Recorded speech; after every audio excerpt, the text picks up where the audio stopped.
Nilsen was to face the first of many murder charges.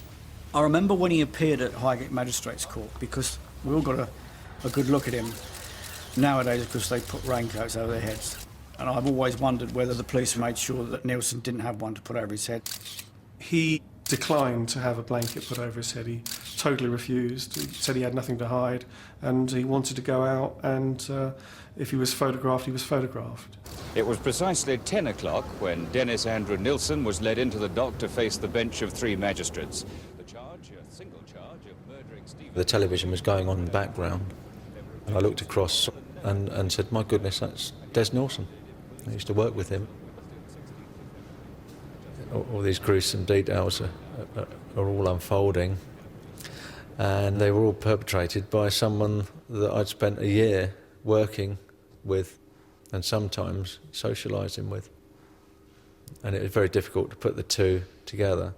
Within days of Nilsen's arrest, it emerged that the man who was one of Britain's worst ever killers had been a policeman just a few years before he murdered for the first time. We were both probationers together, and I was quite happy to go out and patrol with him, and I never felt uncomfortable with him at all. If I did, then I would have said something, but no, he was just an ordinary PC. In the years Dennis Nilsen killed, he was working as a civil servant. His uniform careers as a policeman and a chef in the army were behind him.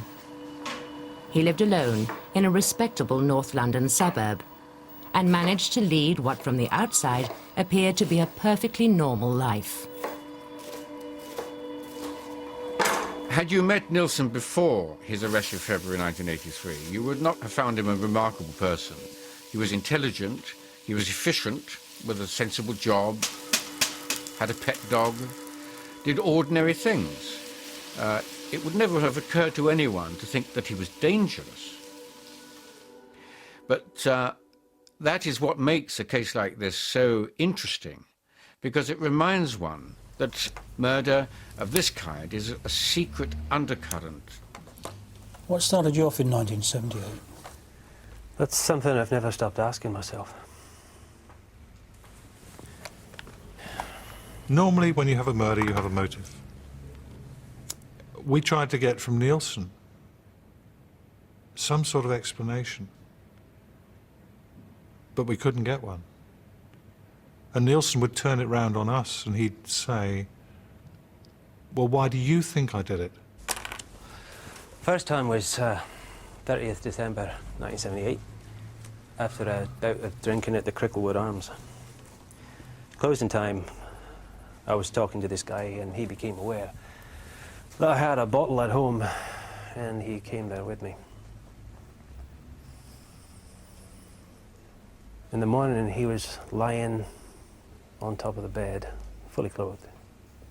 On one of the beds, I was on the other bed.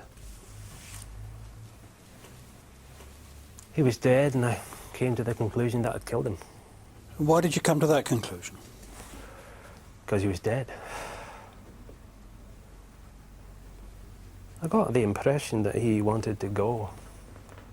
I wanted him to stay. The body was looked after. It was washed. It was put in a comfortable position.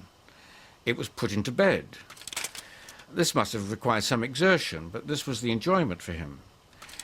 He then would leave him for the day, come back from work at the end of the day and say, guess what happened to me today? Have a conversation. It's all a very unpleasant, very weird, deeply disturbed fantasy. The identity of Dennis Nilsen's first victim has never been established. His second, 23-year-old Kenneth Ockenden, had gone missing in December 1979. He'd been the subject of a high-profile missing persons campaign, but he was killed the day he disappeared. Of the people that you killed in Melrose Avenue, can you remember the names? Yes, about 3. The second one was Ken Ockenden. His story was on TV. Kenneth James Ockenden emigrated to Canada with his parents in 1970. A quiet, neat, precise man, he was interested in photography and rock music. He stayed for a while in a hotel in London's King's Cross area until one damp and overcast Monday morning, shortly before he was due to return to Canada, he simply went missing. Ken was a tourist on holiday, alone in London. He met Nilsen one lunchtime in a pub. For one reason or another, they went back to Nilsen's flat, and I think Nilsen said he cooked him something to eat. On the 3rd of December 1979, Kenneth Ockenden left his hotel at between 9 and 10 in the morning. It was the last time he was positively seen alive. Ockenden announced that he was going to go home, if not that night, then the next morning, and that would be the end of the relationship. This, to Nilsen, was the red rag, because it was going to remove from his control, from his decision, whether or not this friendship should continue.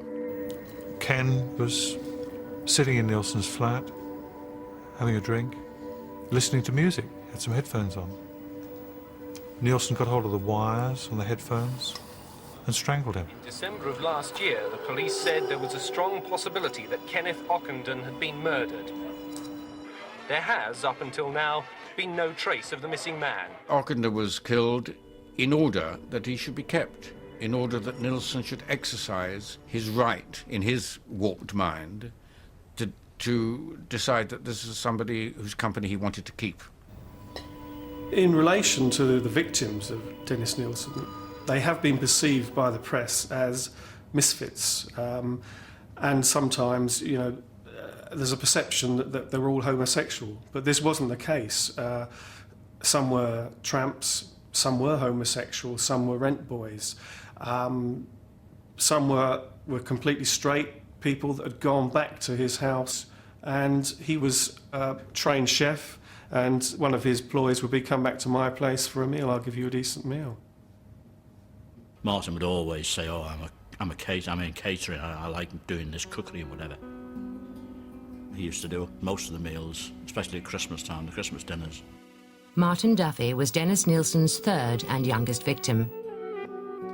He met his killer on a train to London in May 1980.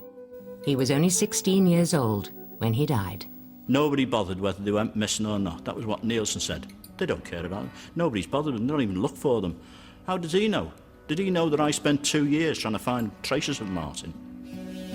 Remember, on what would have been his 18th birthday, I bought a birthday card and I sat in a cafe downtown and wrote on it as though I was talking to him. It's your 18th birthday. If this ever finds you, then, you know, where have you been? How are you? Whatever. And all that. It's just something you did just to do something, I suppose. Everybody seems to lump them all together as homeless drifters, homosexuals, rent boys, the meat rack in London. All these phrases come trotting out again. And you think, what the hell? What? Why? Why me? Martin Duffy was one of only 4 victims whose full name Dennis Nilsen remembered. The police had to find other ways to identify the remaining 11. They spent much of the next year trying to turn the numbers on their victim list into names. And they delved deeper into the incredible background of their serial killer. Dennis Nilsen couldn't remember the names of most of his victims. The police were able to uncover the identities of some, but to this day, 8 of the men Nilsen claimed to have killed and burnt at Melrose Avenue remain unidentified. The evidence from Melrose Avenue consisted of several thousand broken, charred, blackened fragments of bone. An anatomist found that there were 6 bones from the lower end of one arm. So she was able to say without doubt that there were, academically, 6 people involved in the deaths that occurred at Melrose Avenue. We had perhaps more hopes of identifying more of the victims than we actually did. At Cranley Gardens, there was more for the medical team to go on. One of the bodies from Cranley Gardens had the scar on both sides of the jaw from an old fracture. The police checked the missing persons list, and they found there was a man, Graham Allen, who, according to his girlfriend, had been involved in a fight. With the help of the odontologist, we were able to fit a denture which he should have collected from his dentist, but had never done so. There was no doubt about it that this was Graham Allen. Graham Allen was 28 and on a missing persons list when he met Nilsen in the West End of London. He went back with him to Cranley Gardens and was killed that night. There was only one victim where identification of cause of death was made, and that was in the case of Stephen Sinclair, where massive hemorrhages in the skin of the face were clearly indication of strangulation. Stephen Sinclair was Dennis Nilsen's last victim. He was jobless, homeless, and 20 years old. He was murdered just a week before Nilsen's arrest. We had to take Nilsen's word for it that he'd strangled his victims. Nothing that we could find would identify the trigger for that act. Nilsen told us quite frequently that the combination of alcohol and music would put him on a high. Whether the combination of alcohol and music triggered the killing, I'm not so sure. Can you tell me what happened when you got back to your flat? By then it must have been after 9. We sat down and started to drink. I was drinking whiskey and he drank lager. He was later sitting in the lounge, starting to nod off. I can't remember anything else until I woke up the next morning. He was still in the armchair and he was dead. On the floor was a piece of string with a tie attached to it. I know I must have killed him. One of the things that we were looking for was evidence of premeditation. Where did you keep this piece of string? Must have made it up that night. I'm going to show you Exhibit BL8. Is that what you're talking about? Yes. We thought we had some evidence of premeditation, but it was nothing that he had planned in advance of the encounter that evening. I think the tie and the string was something that he just put together there and then. It was just a sudden, impulsive act of killing. Are you a homosexual? No. For convenience sake, I am asexual. To relieve people of social responsibilities, I've said I'm gay. People ask me because I'm not married. In fact, people leave you alone. I thought I was gay. He did say, with reference to certain of the people who died, that they had beautiful bodies when they were corpses. And he admitted to me that he enjoyed the contemplation of that beautiful body. The question is still open. We'll not know. It is possible that he used the corpses for as sexual objects. Only he knows that. Nilsen told the police about a relationship he'd had with David Gallishan, who he'd shared the flat with at Melrose Avenue, shortly before he began murdering there. This home movie footage, shot in 1976, is a record of their 18 months together.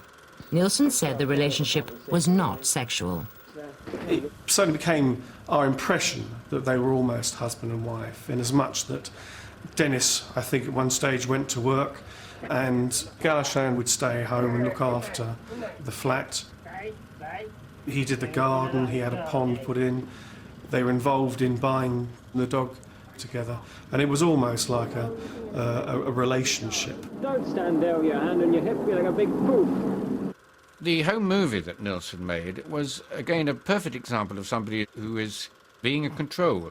At some point, Galichan is holding the camera,